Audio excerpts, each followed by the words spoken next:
So the only thing we're going to cover today is Patterns by Amy Lowell. We covered yesterday, we covered Oh Captain, My Captain, and one other poem, and I can't remember what it was. My goodness. And I almost forgot to, oh, it was Do Not Go Gentle Into That Good Night. That's what the other one was. So we covered that on the Monday night stuff. And so we are just going to do this one this morning, and then this afternoon we will do whatever that one, The Hollow Men by T.S. Eliot. And so until tonight, I mean yesterday actually, I wanted everybody to turn in their essentially what they were going to write their papers about, and so there's a discussion post open. But as long as you answer it sometime this week, that gives me time to give you some feedback before you can, you really start working on the paper, so you can make sure you're on the right track. So there is a separate recording, remember, that talks about the poetry paper. So make sure if you don't know what you want to write about, watch that first, and then submit that. The next poetry submission, the next journal isn't due until Wednesday. So we won't be talking about any of those poems until I will actually start talking about them Thursday morning with my other 1102 class, but I'll post that as soon as it's done. So, okay, so let's talk about Patterns by Amy Lowell. And Amy Lowell is an American poet, though she has a very, I don't know, she feels Europeanish to me anyway. She feels a bit British, but she also she tends to write poetry with a lot of rhyme in it. And this is probably one of her most famous poems, though. It's not like a real life poem where she's talking, it's not like Do Not Go Gentle Into That Good Night, where you can kind of know that the persona is really the author, because he's talking to his dad who's fighting for his life, really, and he's fighting to not die. And we talked about that yesterday. But this one in fact, it's hard to know until you're very close to the end what the poem is about. It's no, you go ahead and say it whenever. You turn it in whenever. Yeah, it doesn't, I don't know, maybe I have it marked wrong, but it's supposed to be due, like I have it Monday is but just turn in your topic sometime this week. It's all good. Honestly, I'm not counting things late as long as I haven't gotten to them yet. So if you turn it in, even if I put in a 0, if you turned it in before before I grade it, you're going to be fine. The main thing is that you just, and even if you're late with something, turn it in as soon as you possibly can, because the more late it is, the more points get taken off of it. But the main thing is just make sure you've read everything, because, don't take the test in 2 weeks without having read the poems, because that's really not going to help you. And if you can, if there is anything that you read and you're like, or you read patterns, or you read, maybe I'm talking about something I did yesterday, like Oh Captain, My Captain. Oh my goodness, is it really? Because that's not what it says on the thing. That's really messed up. Okay, it doesn't matter. We'll figure it all out. That's very strange, because I literally copied over. I checked it to make sure that it was the same, and I copied it over. Anyway, that's very strange. I'll figure it out. Anyway, so as long as you turn it all in, you're going to be fine. But if you do have questions about specific poems, make sure and put those questions in your journals. So I can always answer those things. Well, then mine's just whacked out, and I gave you guys the wrong stuff. But I don't know why I have it wrong. Now I'm going to have to go look. I will check afterwards, and I'll make sure that the announcement matches your actual syllabus. It may be that that something got copied over from the other class, and so everything's a little wackadoodle. I'll just have to check. So, but let's talk about we'll talk about patterns now. I'll figure it all out, and I'll make sure that the announcement I sent out is correct, and even the chart up on your lessons is correct. So I want to make sure that I like everything to match. I think maybe it's because I'm teaching two of the same class, and they're not exactly on the same schedule, that things get confusing. So let me see what I can find out. But yeah, Poetry Journal 13, don't worry. Just I wouldn't be counting it late anyway. Just make sure and turn it in before like don't wait until next Monday or Wednesday or something like that to turn stuff in, because I'll be grading next Monday and Tuesday. Anyway, okay, so Amy Lowell's pattern starts out almost like a different poem. I mean, it's all very similar, but and there's quite a rhythm to what's going on. There are definite rhymes to what's going on. So let's look at some of those things. Some of them are just repetitions, though. So we'll look at some of these. So we have garden paths, and then daffodils, squills, and then garden paths again. Now we're going to see these garden paths and then pattern garden paths. And that's the first time we see the word patterned. Okay, but we're gonna the truth is what she's talking about and what she brings up over and over is all the patterns to her existence. And it's not so much, it's not a pattern as in something that just randomly occurs.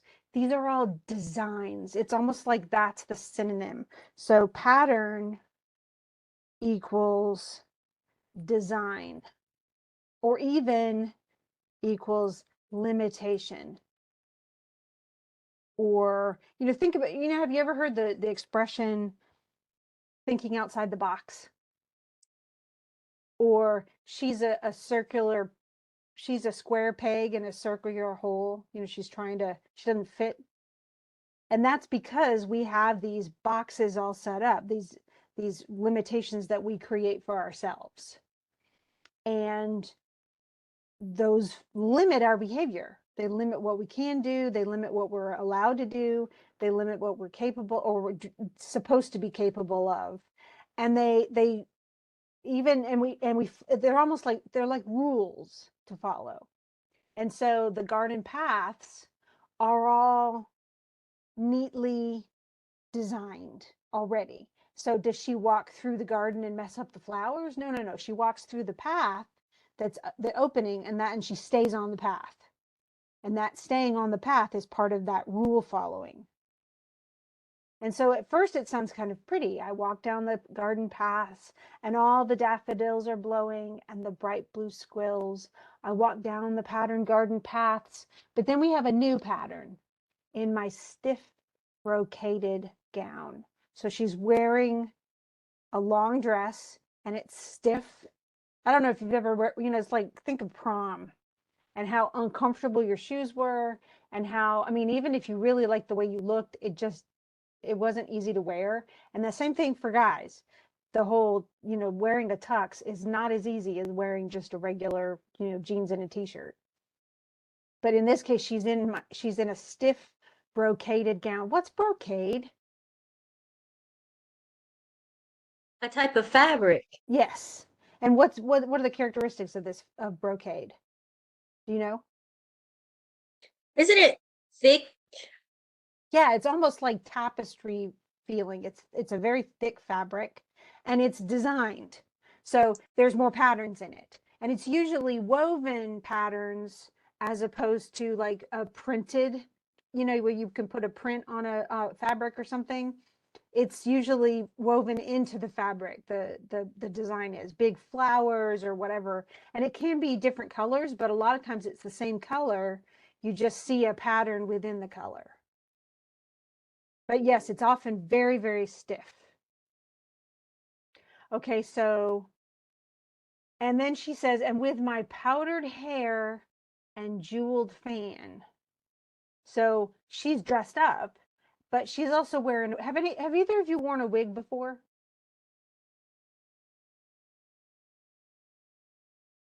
And you can say no, it's all right. Let's see. Okay, so Addie says no. Jordan, you have. It does. It's. I mean, even yes, during the time of Marie Antoinette and the time of the American Revolution and the French Revolution, because they followed each other. Um, that the style of dress was very much, big wigs and very stiff gowns. In fact, they had the panniers, which kind of created the side made the dress really wide, especially as we move towards the French Revolution, away from the American Revolution. But even men wore very, lots of lace and big, stiff collars, and an abundance of lace at their chin, and all these extra, coats and jackets and everything. And they were all embroidered and brocade. And, so yeah, this should make you think of, okay, this is a past time. But this was not written in 1700 and something. So she's writing, essentially, she's going back in time, okay, to add to the I guess the images of patterns. Okay. So she says, so she has a powdered hair, and all I can tell you, and I have worn a powdered wig before because I was in a play where we actually dressed in this time period. I was wearing a huge gown that was extremely wide, and these I can't remember what it was called, but essentially the undercarriage of the dress was had these wide sides jutting out from my hips that went out, like, I don't know, a foot and a half in each direction. It was a monstrous gown, and my wig, I think it weighed like 40 pounds. It was so gigantic. It really was. It was like 2.5 feet tall. I mean, not that high. Okay, it was more like 1.5 feet tall, but that is a tall. I looked like Marge Simpson, okay, except with a really poofy gown. But the truth is it's hard to wear that. It's hard to wear a regular wig. It's itchy, um, especially in the heat. You don't. I don't know how people do it. I know some people who wear wigs every day. My mom used to wear wigs all the time. That was the big thing back in the 50s and 60s. Um, but I just wouldn't. I don't even like I've tried to put in for a costume once. I tried to put in extensions, and it was just the weight of my hair was just, it gave me a headache. So I'm just not used to that.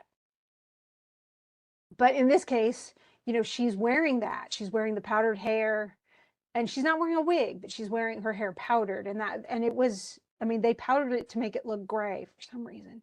Why? I don't know, but they did. And then she has a jeweled fan, which is, of course, another pattern. And then she says, I too am a rare pattern. And so it's her in her dress with her hair, with her fan. And so she's all dressed up walking these garden paths. And then she uses the word wander. So she's not walking. She walked before twice, and now she's wander, as I wander down the garden paths. And then she goes back into this idea of more patterns. Okay, so you've worn, see, I wore the cheap costume wigs too, but I wore one wig that was, it was for again, for another play, with another fancy costume that was really stiff brocade, and it went down past, like, almost to my knees. The hair did. It was so humongous. I've never had that much hair in my entire life. Okay, but then Whoa. she says, my dress is richly figured. So that's with the brocade. And the train, so there's an extension to it that's dragging on the ground behind her, makes a pink and silver stain. And look at again, you have, I mean, you don't have rhymes every single line, but you see, and the train makes a pink and silver stain, and there's a pattern on the gravel. And so it's a long train, and it's just sliding along the gravel of the path, and the thrift of the borders, just a plate of current fashion, tripping by in high heel ribbon shoes.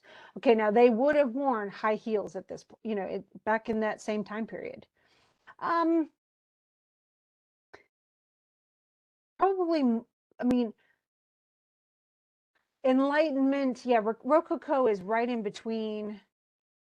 But that's a great question, Addie. Okay, Rococo is right in between Enlightenment and Baroque. And Baroque still had all of the, essentially we started with Baroque, then it went into Rococo, then it went into Enlightenment, which kind of pared things down some, but Enlightenment is still American Revolution and everything. So we're talking like big ribbons on your feet. So you'd tie your shoes, you'd have, like, you know, I don't know, almost like Mary Jane's, but you tie them up with these gigantic ribbons. and they would be, specially tied up. So yeah, they wouldn't fall apart or anything, but yes, she would have high heels. In fact, the men wore high heels even more than women did. We have paintings of kings who were wearing these gigantic shoes. Some of them would wear, like, the platform shoes we have now, where, literally you're wearing a 3-inch heel, but it's really a 6-inch heel because you're 3 inches off the ground already. That's the men would wear stuff like that. Um, and those can be very uncomfortable, okay? And they're hard to walk in. They limit what you can do. You can't just go run in track in them. But again, the stiff gown is a limitation. The wig is well, not wig, but the powdered hair is a limitation. All of the different things are a limitation. So they're changing the way that she can even walk. She doesn't have freedom of movement. And she reiterates this by saying, not a softness anywhere about me, only whalebone and brocade. Now, we're going into a whole other level of patterns. Whalebone was used in, what can I suddenly not remember? Well, they originally they called them stays, and I'll just put that in here. But then they eventually called them corsets. Early on, I mean, if you're talking anything even through the Renaissance, it's a stay. And it wasn't as stiff. Corsets, though, I mean, usually, well, royal people would have worn the really stiffer stuff. But whalebone does not give. It really doesn't bend. And so women were tucked into these things. And it wasn't so much that they were trying to, it's not like the Kardashians today where they wanted to make their waist so super, super teeny thin or something. It was much more that they wanted the garment to lay flat. And so any of the little squishies we're not supposed to have. You don't have little bulges here and there. So it smooths out your entire figure so that the dress rests the way it's supposed to. Were they tight?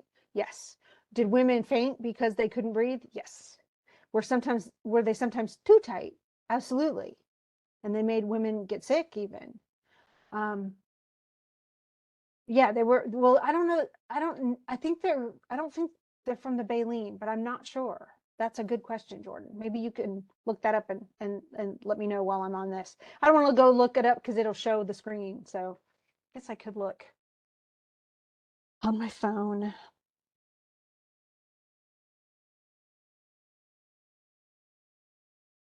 Let's see.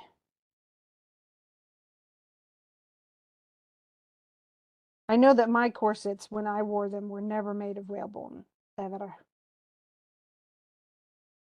From baleen, yes, which was harvested from the mouth of the right Atlantic whale. That's terrible. See, they shouldn't have done that anyway. That's yet another reason we don't have as many whales. Okay, so, but yeah, they're very stiff and unforgiving. The stuff we have today, most corsets today are not made with whalebone or anything similar. Sometimes they're made with metal stays. And so those are less giving. And they can be pretty uncomfortable. Most of the ones today are made with plastic stays, so they're just not. It is. Oh, no problem, Jordan. I should have just looked it up on my phone. But the truth is it's at this time. I mean, the whole idea, like, you can't slouch, you can't even sit. If you sit back in these dresses, the skirt pops way up, so you have to sit on the edge of your seat and have your back super straight. Otherwise, and even then it'll poke into you. So it's very uncomfortable. So she's sitting there, she says, not a softness anywhere about me, only whalebone and brocade. So she's feeling tied up, pinned in. You think about it that way. And I sink on a seat in the shade of a lime tree, for my passion wars against the stiff brocade. So we have all these patterns so far. And then she reveals, but it's not, I mean, literally, it's halfway through the second long, long stanza. She doesn't want to be in it.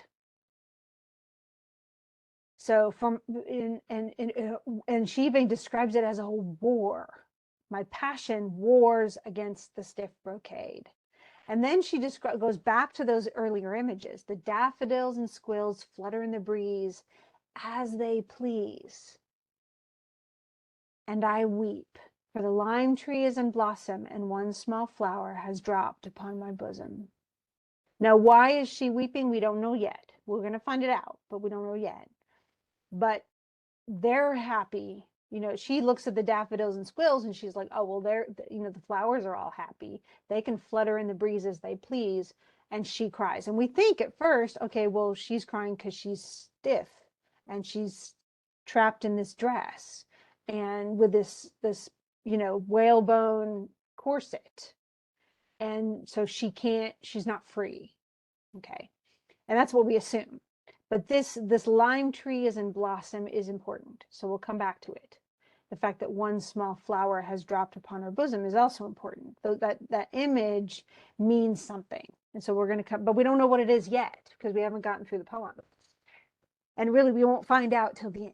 So, and the splashing of water drops in the marble fountain comes down the garden paths. The dripping never stops. Underneath my stiffened gown is the softness of a woman bathing in a marble basin, a basin in the midst of hedges grown so thick she cannot see her lover hiding, but she guesses he is near. Okay, so now we have a very different image. You know, if she could take off all this stuff and just bathe in the garden, you know, climb into the basin to the marble fountain and bathe out in the open, which of course means what? She's not wearing any clothing, right? Oh, now it's getting naughty, right? You think, oh no, but this is very much like, it has images of, they're similar to Greek mythology where a goddess would bathe and then someone would spy on her or something like that. But she says, he says, she cannot see her lover hiding, but she guesses he is near. And the sliding of the water, this is actually an internal rhyme. We have sliding, and that goes with hiding over here.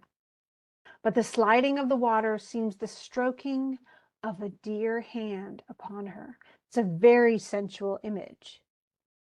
So she imagines him there, even though he's, she guesses he might be, even if she can't see him. And then she says, what is summer in a fine brocaded gown? Boy, we understand that. Can you imagine if in our lifetime, I mean, considering the heat that we deal with in Georgia, can you imagine wearing a thick brocade gown with lots of petticoats and a corset all summer long? I think I'd die. I don't even know how I manage wearing shorts some days in the summer because it's like, oh my God, it's so hot. And so that's kind of where we are, but she's hot. She goes, what is summer in a fine brocaded gown? I should like to see it lying in a heap upon the ground. All the pink and silver crumpled up on the ground. I think many of us would die from heat stroke. I think you guys are okay. You're both with me. That's good. Okay, so none of us are. Well, plus, I mean, imagine how sweaty you would get. And this is, I mean, if you go back to this, if we stay in the time period, we're looking at, I don't know, Baroque and Rococo and Restoration. If we're looking at all of that, they didn't wash their gowns and their clothes very often. Like they would like brush it to get off some of the dirt or something, but they didn't really wash their clothes very often, especially things like velvet and brocade and stuff like that, because they wouldn't last as long if you washed them. And so just think of the sweat. Ugh. Okay, all of you watching the video, you're like, this is disgusting. Y'all stop talking. Okay, so we'll keep going. I would be, and she says, I would be the pink and silver as I ran along the paths. They did, well, often, not compared to us. And they did not shower often at all. They were not, and women did not, like we didn't have gel and hairspray. They used lard to put their hair together. Yeah, more than the outer garment. Yeah, those were meant to be washable, but they still probably only changed them maybe twice a week, mostly, or less. Yeah, you was right. No, honestly, if I were to go back in time, I would be so overwhelmed by the stench. I don't think I'd actually have any fun. So And there was no deodorant. People hardly ever bathed. I mean, I'd want to go to the Roman times where they bathed twice a week, or where they bathed twice a day. Because everybody else, it was just disgusting. They just smelled. Um, well, at least among the civilized, European community. And Americans were, part of that too. They didn't bathe a whole lot either. So anyway,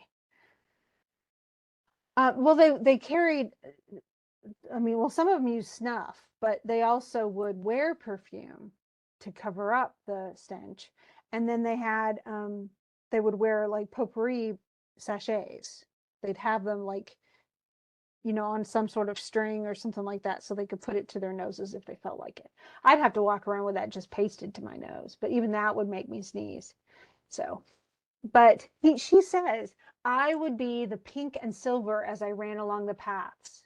Now, what this means isn't just that she would be free, it's that she would be naked. She would be pink and silver. Oh, okay, okay.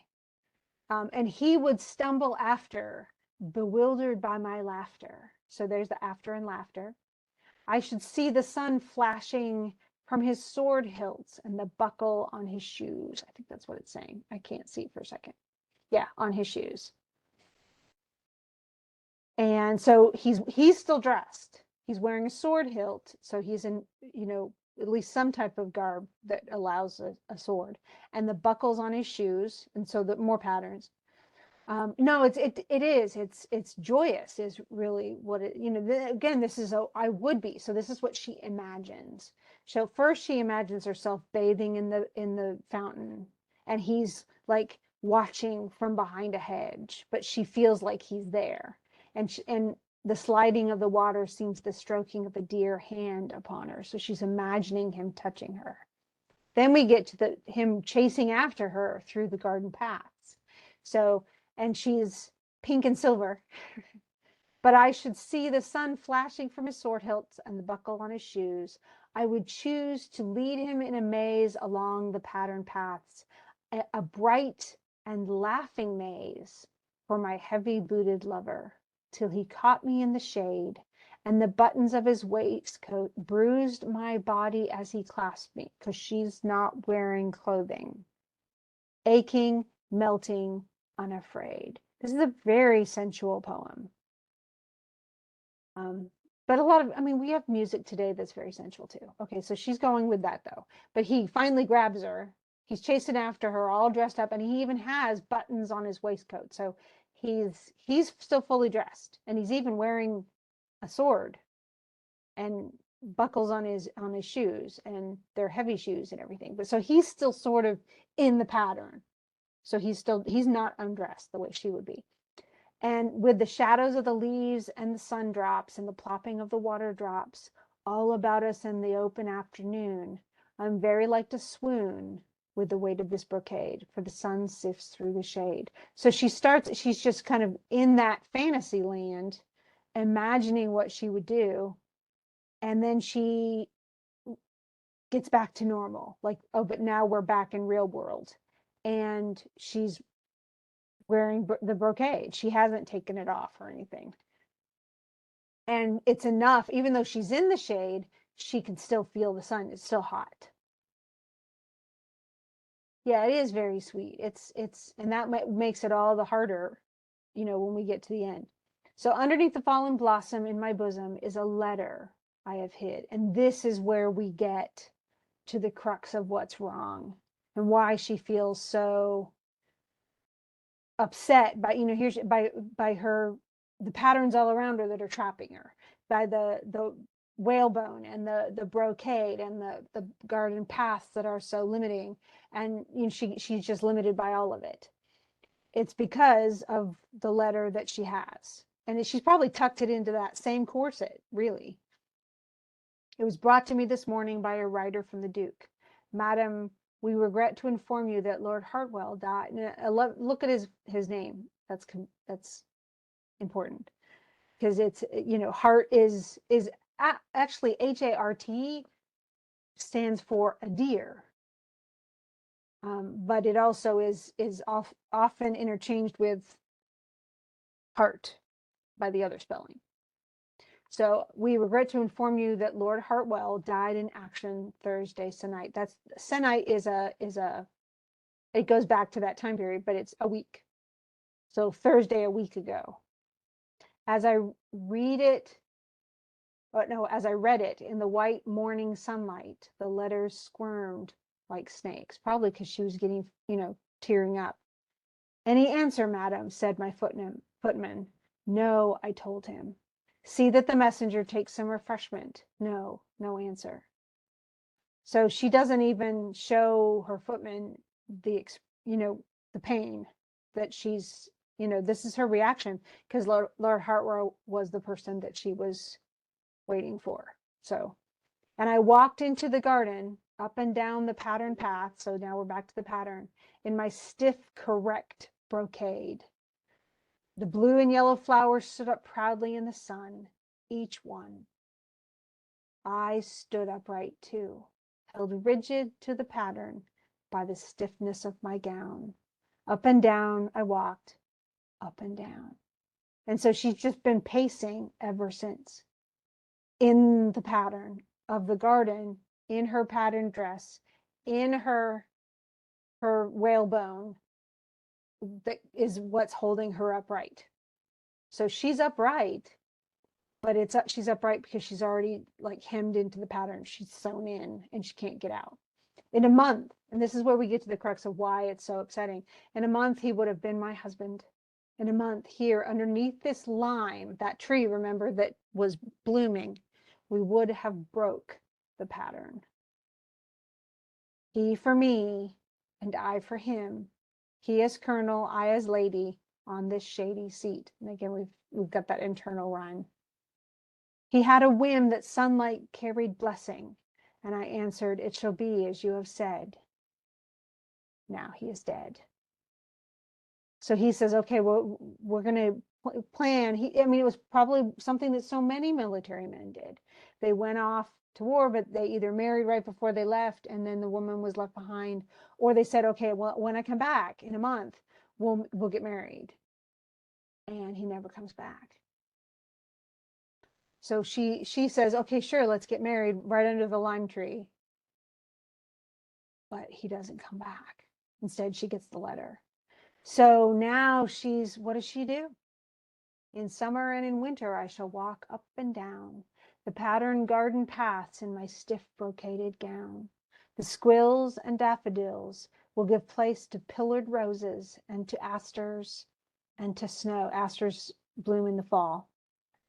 I shall go up and down in my gown, gorgeously arrayed, boned and stayed, and the softness of my body will be guarded from embrace by each button, hook, and lace.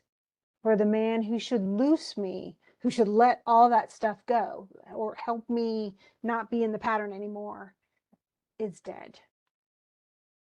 Fighting with the Duke in Flanders in a pattern called a war. And then she says this last bit, when she says, what are patterns for? The truth is are any of the patterns that she named. You can even look at it. You can look at a garden and go, oh, how beautifully ornate it is or something, but do any of these patterns truly make people happy? And that's what she's talking about, that her happiness is over. She will, that's the thing, the softness of my body will be guarded from embrace. So all of these patterns are going to hem her in the rest of her life. And there's nothing she can do because the one person who would have pulled her out of this pattern that was just limiting her and keeping her stifled is gone. And how did he die? Well, he followed a pattern called a war, and it killed him. And so it starts out as this, here's my life limited, and it shows it more and more limited as it goes. And then by the end, you realize that she is hopeless.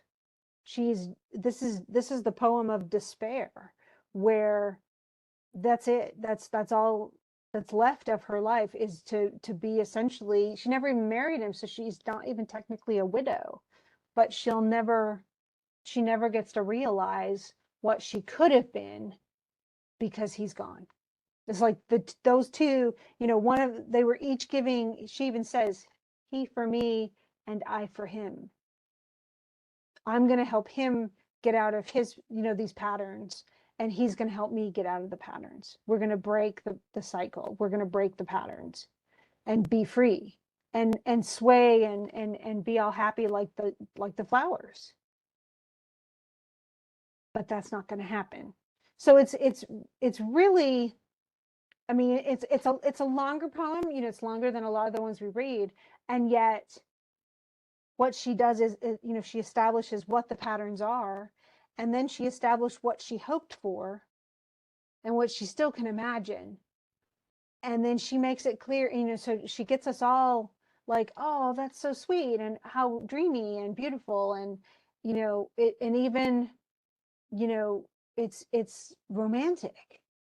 And so we're all kind of rooting for her, and then she makes it clear that that's not going to happen. And so we're not, of course, as disappointed as she is, but we feel what she's lost because we know what she hoped for. And we hoped for her to have it. We all like people to, we love to congratulate people when they get fun, great stuff to happen to them. I love watching weddings. I get weepy at almost anybody's wedding, and I don't even know the people half the time. And I'll just get all weepy because I think it can be such a happy, romantic, wonderful thing. And so I love that for people. I want people to be happy. I love it when people get jobs, and they go off and do the great things or whatever. But to know what she hoped for, and oh, actually that makes sense. Yes, Jordan, where the dog, and actually that's based on a real dog. In fact, he's one of many dogs. There are a lot of dogs that do this, where they notice the master's gone, and they don't necessarily know why, but it's hard for them to move on. I actually just last week saw a video of a little cat, and they were showing on a little screen. It was watching a video of its owner who had died, and it was watching the video, and it kept putting its paw like right by it, like it knew who the owner was, but it was on the screen, and the owner's never coming back. So it's very sad. And that level of loss is so hard, especially when it wasn't. And and she makes it clear, it's not just, oh, I was in love with this person and now I can't. This was my whole hope. All my life was going to be so much better when he came back and we got married. And his life was going to be better when he came back and we got married. And instead he's gone, and I'm left alone for the rest of my life. It's really sad. I mean, it's devastatingly sad. It's one of my favorite poems too. I love sad poems. I like the dark kind, I guess. And yes, there's death in this one too. Sorry, people who are tired of death poems. It's funny because when I teach American Lit, as we go further in the semester and it gets later and later, everything is so depressing. And the students are like, why is this all so sad? I said, well, it's American literature. But that we do have happy poems too. Unfortunately, there are a lot of sad ones coming up still. But anyway, do you have any questions or comments still about patterns? I'm good. Okay, now it does not have a regular rhyme scheme. It does not have a regular rhythm. And you can tell even from the fact that the stanzas are all different lengths and they all have different things, and some are shorter, longer, whatever, but she definitely uses internal rhyme, and a lot of the patterns are still metaphorical for the limitations that are on her. So hopefully you guys got all that. And thank you for coming. This afternoon we're going to talk. Well, this evening at 5, we'll talk about the Hollow Men. I'll see you then, maybe, or maybe next week. Okay. Take care. Sounds good. Thank you. Bye. Bye.